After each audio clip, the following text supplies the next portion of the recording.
আসসালামু আলাইকুম। কি খবর, কেমন আছেন আপনারা? রোজা কি ঠিক মতো করতেছেন আপনারা নাকি? দেখেন কি অবস্থা, এই রমজান মাস আসবেন আমাকে ভরাবেন উঠে গেল, নাই মানছি নাই। কোন মানুষ রোজা থাকে কি চলাচল করছে না না নাকি, না খালি ফিট হয়ে পড়ে যাচ্ছে, না কি অবস্থা? হ্যাঁ,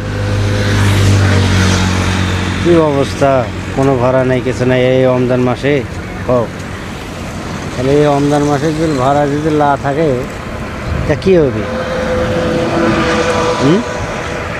কি হবে, কি কিছু হবে? কারণ এর আগেই তো ভালো আছে, এখন ভাড়াই নাই, মানছি না।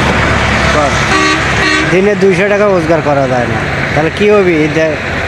এই কামাই দিয়ে কী হবি? কোনো কিছু হবি? কন হ্যাঁ, কোনো কিছু হবে না, বুঝছেন?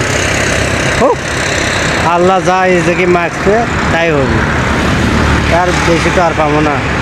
ঠিক আছে, আপনারা ভালো থাকবেন। দেখি আর না গাড়ি চলাই, দেখি কি হয়। হ্যাঁ না, পড়তে কেনা টেকাও হবে না, নুন কেনা টেকাও হবে না, দেখি কি হয়।